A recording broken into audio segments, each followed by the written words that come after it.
is not like TV, only better. Television! Teacher, mother! Secret lover. What, that's it? That's your movie? Well, I said that I had an idea for a movie.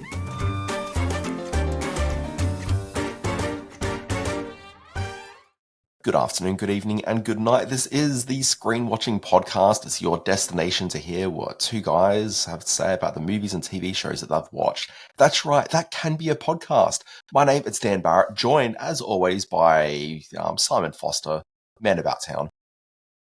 Dan Barrett, good morning, good afternoon, good evening to all you people out there in screen watching land. Very excited to be back this week. Well, that's not entirely true. It's a strange week of releases this week. There's plenty to talk about, but they're coming a bit from left field. So I'll tell you what I have been doing all week is watching YouTube and that girl going, I don't really want to go to work today. I don't want to go to work today. I don't really want to go. Have you been all over that meme? You know what I've just learned now? Your algorithm and mine are very different. Everyone's talking about it. It's the meme. If you've been screen watching, you will have seen that meme. But let's get on with the important stuff. Everybody's talking about it. You don't leave the house. I don't leave the house. We don't know who people are talking about or what they're talking I don't know about. People. No. Yeah, no, exactly. Hey, Simon, it's because we're in September going in October now, reaching November. There are so many TV shows and movies worth talking about because all the streamers have all come alive with their backlog of, hey, we've got to try to get things back into production. And now things are back in production. It is overwhelming. So I've got titles galore to talk about. But the one I want to talk about most this week is the title. Look, there are two shows that excite me most in 2024, okay, conceptually. Until this week, I hadn't seen two of them, but, there's one that's coming at the end of November called The Agency, which is a remake of Le Bureau, the French espionage drama, and obviously the remake is also an espionage drama. What excites me about this one is really cool French series that they're basing it off, but then also it's just got this amazing cast to it. Okay, you've got people like Michael Fassbender, you've got Jeffrey Wright, Richard Gere, Jodie, what's her name? Jodie, no. Whittaker, Turner, Foster. Jodie Turner Smith. Yeah, that's her name. Not Jodie Foster, which is a shame because, she's amazing. All the Jodies. This is exactly it. Jodie Picoult, the writer. Jodie Smith doesn't matter. McPhee. Anyway, that's coming, and we're going to talk about that in a couple of weeks' time when that debuts. But the other one that's got me super excited was Territory. And what the difference is between these two programs is one is based off just, hey, pedigree, and it just seems like it's going to be full of potential. Now, do you remember earlier this year, I think it was earlier this year, we had the, what was the name of it? It was the Australia recut that they made for Hulu. It was named after the... Downs? Not Darling Downs, or... Far Away Downs. Far Away Downs. Darling Downs is chicken food, so I do apologise. So, hi to all my friends at the Darling Downs right now. Chicken... Far Away Downs, yeah. Chicken food and Far Away Downs, much of muchness. But... Look, part of the frustration I had with what that was is obviously you can only do so much with that Baz Luhrmann film anyway, because it was an awful movie and even worse TV series. But what I was excited about when Australia was first released and what I kind of hoped from Far Away Downs, but like the edit didn't save it at all, was the idea of just like a big sweeping action adventure drama set in the outback that has something really substantial and something just a bit sort of meaty and maybe a little bit sort of... more earthy than I think that Australia film is offering. Australia was really sort of swept up in the romance of it, but I was kind of after something which was just like a bit down and dirty, out in the outback, and just kind of the red dust, the big sunsets, the hard rocks, all that sort of stuff that we love about the outback on film. I get it. I know what you're saying. I totally agree with you. I wanted horses. I wanted people who were like trapped against the elements. I wanted like all of that. And so Territory is the opportunity for a drama like that. Now, is that the drama that so it's a Netflix series that debuted this week, and is that the series that Netflix have debuted? And no, not entirely, but it's not that far off either. So Greg McLean directs it. Greg McLean, Australian director, well known for the Wolf Creek films. He's done a bunch of things in the last couple of years.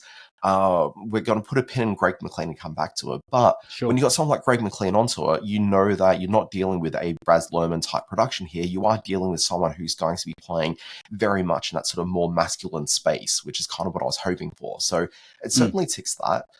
The plot of this, it revolves around the idea of there's a cattle station, which is supposedly the largest in Australia and therefore is the largest in the world.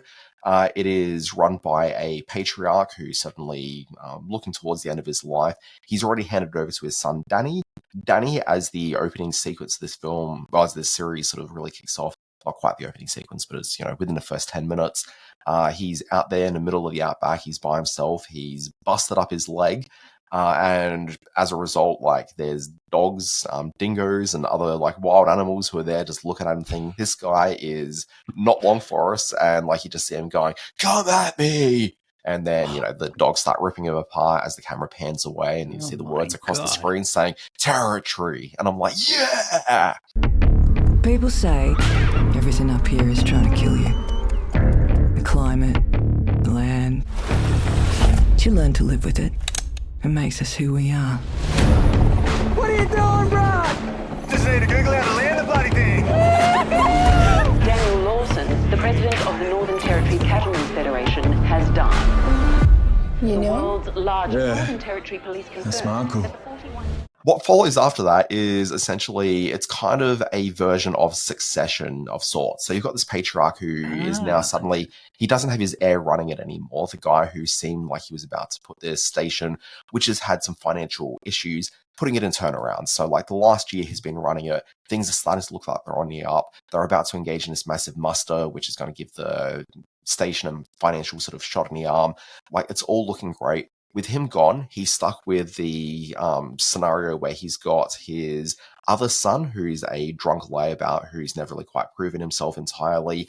There's his wife, who's actually the daughter of one of their competing families in the region, who are probably more known for stealing cattle than they are from running a reputable station themselves. And then there's the grandkids. So there's the daughter who's just dropped out of agriculture college, which the grandfather didn't know that until the beginning of this series kicks off. And then also the other grandson who's just been missing for the last couple of years. Okay, so it's a complex kind of family saga about legacy, but all about the future. Exactly. And so I get that's a turning point in the family's fortunes. This is it. And you can see, there's a whole bunch of reviews at the moment saying, oh, it's like Succession, but in Australian Outback. And it's kind of not that, because Succession was never really just about the succession. It was really an exercise for a lot of jokes and a lot of scathing criticism of the rich media elite. Okay, there was a lot more going on in Succession than just the succession, even though that was the talking point for the series. The talking point for the series will absolutely be those Succession elements again, because as each episode goes through its various sort of plot machinations, it sort of seems like one of the family members may be a little bit more primed than the others to start sort of taking it over, at least through the first couple of episodes. So I see the natural tendency for that, but it lacks those other things that Succession had, which made it Succession. Instead, this is kind of its own thing. And it's kind of to the point where it's just as much Succession as much as it is like the show Dynasty, for example, and all these other things. Well, and that was going to be my sort of end point, was it sounds kind of like Dallas, which was, of the time as well. So yes, I get it. Yeah, Dallas or Dynasty or any of those sort of great 80s soaps. And that's maybe where the shame and disappointment of the series comes in, which is that it's maybe a little bit too classy, it's a little bit too cinematic, it's a little bit too big, where I kind of want it, I think what would really make this show absolutely sing and make it just a TV show that people can't stop talking about would be if it just embraced those soapish elements a little bit more. And I think it's close to doing it. Where it kind of falls apart, it's all in a script. I think that the script is very soapy, but I think that actually falls apart with Greg McLean's direction, because Greg McLean as a filmmaker, he's very good at big cinematic moments and making that action element of it really sing. And man versus the elements, I think, is very much sort of something which he can deliver really quite well. And all those elements are there, but he is cinematic and he's not TV. And TV, for all the talk that, hey, look, TV, should be aiming a little bit bigger and, being a bit more cinematic than Dallas or Dynasty was back in the 80s, that absolutely holds true. But there are elements of that from a filming technique perspective which shouldn't be jettisoned just because you're trying to get rid of some of the bad elements of it. And that means close-ups on people's faces and actually really get close up in there and experience time right up close. There's a real Weasley character in this who everyone should be hating. Okay, he's the wayward grandson who's been off. He's caught up in this sort of bad crowd, and the guy that's kind of manipulating him a bit and sort of steering him to Breaking Bad. That guy, like the audience should just be hating this guy, and it's like, oh my god, look at him with his dumb face, but you never quite see his dumb face close enough because it's all just kept at that little bit of a cinematic distance, and that's kind of the only bad thing about this program. Let me make a few observations. Having not seen this yet, I'm certainly aware of the Netflix investment in local production is a good thing, and I'm all excited for it. Let me make a few quick observations. 6 episodes seems like a good choice. This isn't going to blow out into overstaying its welcome, trying to pad out a soapy story into more than it needs. So I think a 6-episode first season is good. Agreed? Yep, good. Okay. Sorry, yes, thumbs up, 100%, yes. Good cast. Robert Taylor is a face that everyone in the industry knows, as the patriarch Colin Lawson is a big plus, but also the absolutely brilliant Anna Torv. I'm in an Anna Torv moment at the moment. She's got a series on SBS called So Long Marion, which stars Alex Wolff as a young Leonard Cohen, and a life he led on the shores of Italy as a young man. And it's very laid back, very subdued Canadian Australian production, but Anna Torv is central to that. So it's great seeing her on screen again in this. Sorry, did you say there's an Australian element to that show? Oh, absolutely there is. Yeah, it stars. Well, the 2 main characters in it are who's the guy from The Year My Voice Broke, who's gone on to make a career for himself. The Leach guy. Who I'm talking about. Yeah. And he is, and him and Anna Torv play a married couple who take in Leonard Cohen on the shores of, and they're both Australian, so there's a big Australian element to that. So yeah, absolutely there is. The other thing I want to mention is how you say territory. You say territory. Now, is that a Queensland thing? Because I say territory. Simon, I'm not of Queensland originally. I've got the wanky Alexander Downer accent that can only come from growing up in South Australia. South Australia and via Queensland. So you're territory and I'm territory. Okay. You know what? Simon, here's the important thing to realise is that this show, originally titled Desert King, I don't know why the name Territory necessarily came up. I can't help but it's related to the fact that if you've got Netflix with ads, the first thing you see before every episode is an ad for the Northern Territory Tourism Commission. I suspect that the Territory title comes by way of some sort of deal or partnership there, maybe, but the show primarily is actually filmed in South Australia. So if I'm going to say Territory, then it is Territory. Oh, fair enough, it is. Okay, so this sounds interesting. This sounds like something I may weigh in on based on, your review and me stumbling across the IMDb page. This could be something worth having a look at. So, all right. Yeah, currently in release. Yeah. Just the other name that I'd drop in there as well is Michael Dorman is in this as well. So if people watched Patriot, or if they are big fans, as I am, of For All Mankind, he's the guy that played Gordo in the first couple of seasons of that program. Spoiler alert, Gordo doesn't make it beyond the first couple of seasons. But he's a New Zealand actor and does have a degree in drama from the Queensland University of Technology, my alma mater. Deep dive. Did you ever meet him? Indeed. Did you know him? No, I just saw his name. I just opened up his Wikipedia. I didn't realize he went to QT until about 35 seconds ago. All right, so it's... You know what? He was in his final year of uni in 2001, so there's an entirely not unlikely chance that the two of us had some crossover somewhere. Maybe, and that's certainly interesting to the listeners. Okay, that's good to know, Dan Barrett. Territory, or if you're educated, Territory, is on Netflix for 6 episodes. Look forward to seeing it. Here's a movie that's dropped into cinemas. Here's a movie. Wow, good intro. It stars Kate Winslet as photographer Lee Miller. Let's have a look at the clip. You must be Lee Miller. It's a war zone, Colonel. Just Lee is fine. Just Lee. We don't send women to combat.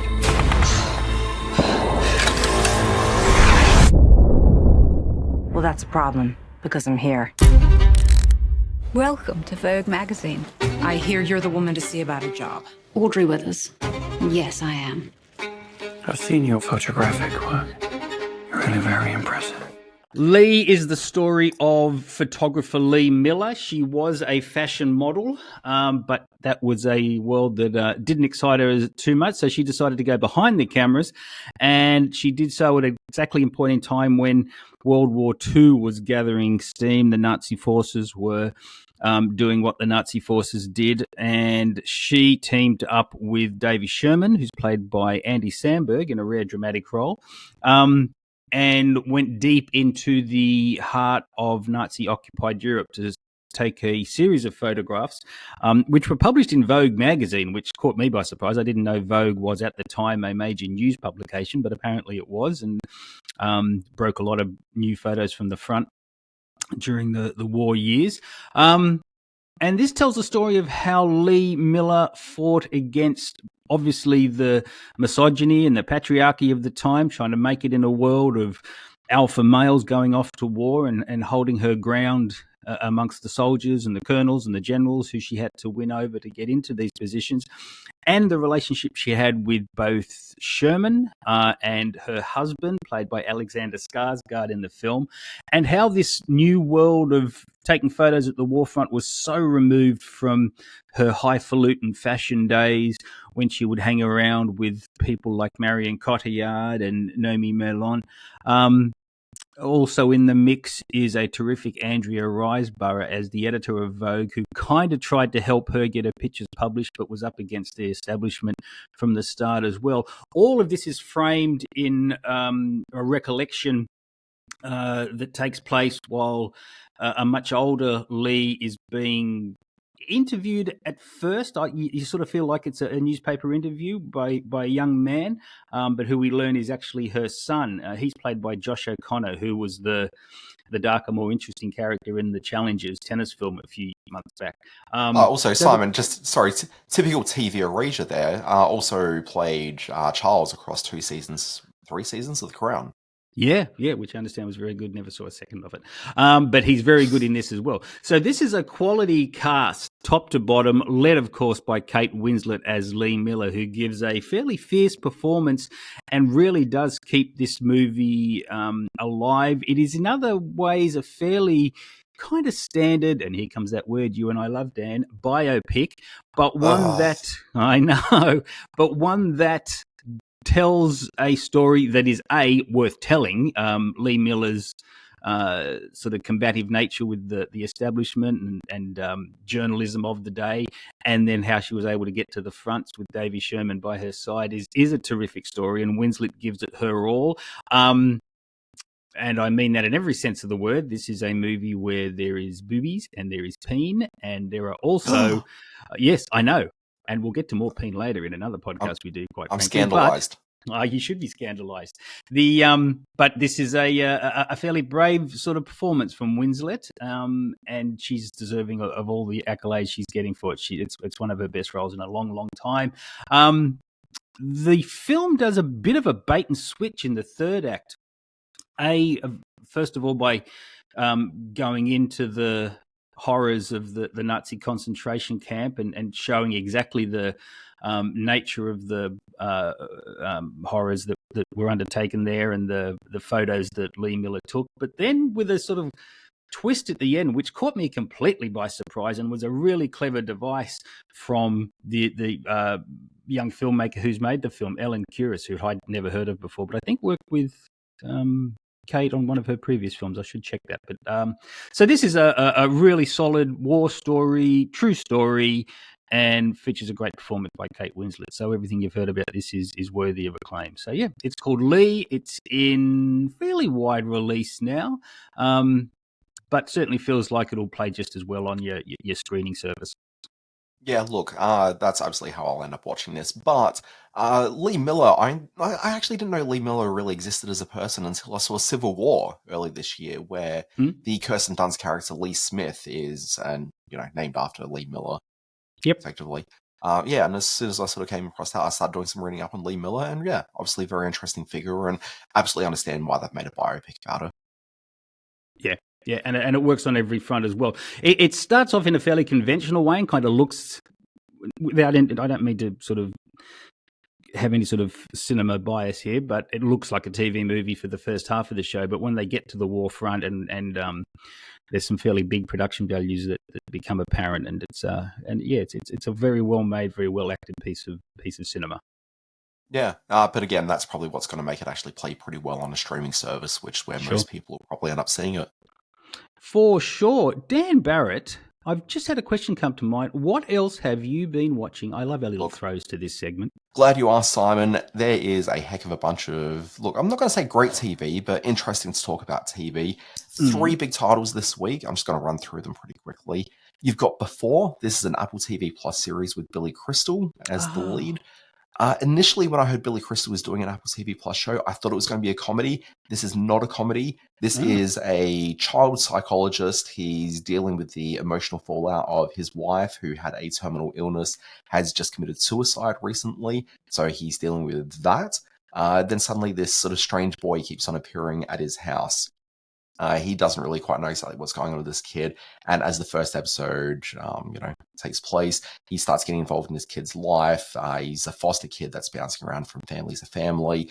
He is seeing sort of visions against the side of walls and across the roof. And suddenly he starts speaking a language which is not something that's been common for about 250 years. A lot of this is seen it before. It's got a very nice sort of mood to it, and Billy Crystal is always a welcome figure on screen. I particularly like him playing a bit more of a solemn sort of role here. Like, you're not seeing the big Billy Crystal that we've seen in a lot of comedies over the years. And not that he was ever like big, but he certainly has a way about him.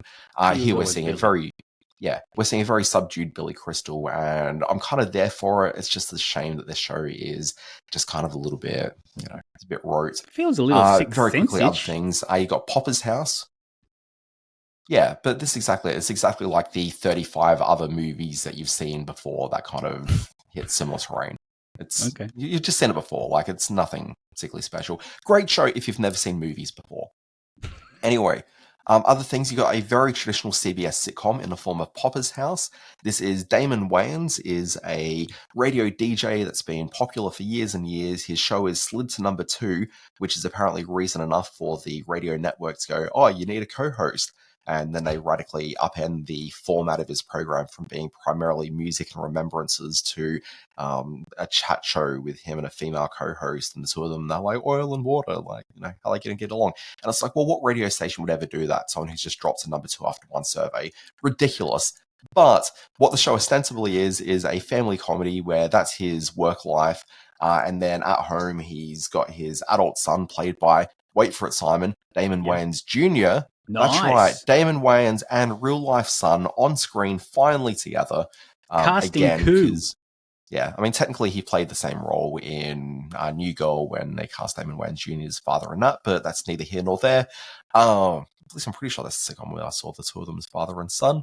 Unless I'm confusing maybe with Happy Endings. That's what I'm doing. It's Happy Endings. It wasn't New Girl. Anyway. Father and son. The son is a guy who he wants to be a commercial TV director. He's never really quite been able to get any traction with that because he sort of fell for working for his father-in-law, and just has got an opportunity to be able to break it into his creative dreams.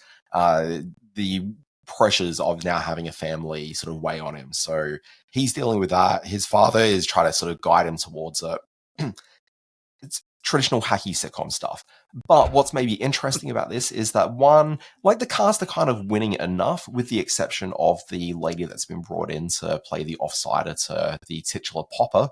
I found her just a little bit grating, but my understanding is that there's a bit of retooling that happened over the first few episodes of the show. So that entire premise I just laid out then may not even be in place in a couple of weeks' time.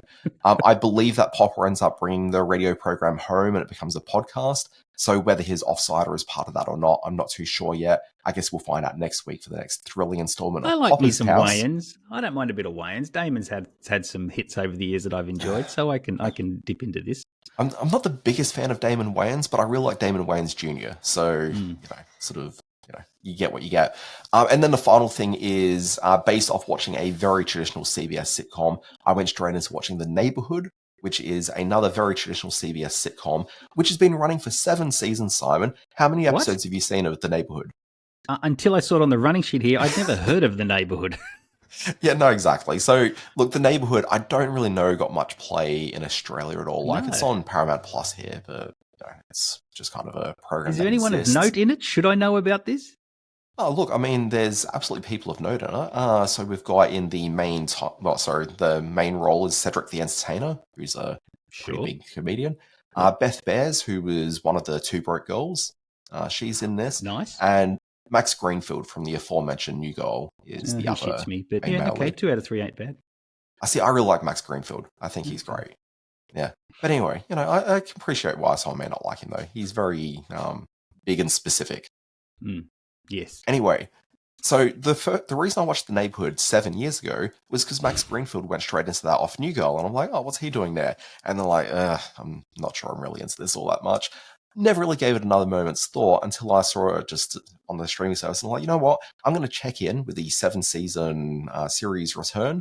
Maybe it's picked up. Some sitcoms, evolve and grow. It hasn't really. Like, it's kind of watchable, but like it's not really worth having press play 7 on. full seasons, like the full episode, 13 episodes a season. That's a lot of episodes for me not to have even heard of this thing. Sorry, wait, Simon, 13 episodes? We're talking about a CBS sitcom here. This is 22 episodes a season, brother. Oh, good Lord. That's so Like, much television. Yeah, like this is like a proper old school TV sitcom that you've just got no idea exists. Wow. Multi-cameras, single set, like couch and front door? Yeah, and there's an outdoor set as well, because they're on the whole idea is it's like two next door neighbors, so you see like the outdoor setting between both houses. I'll dip in.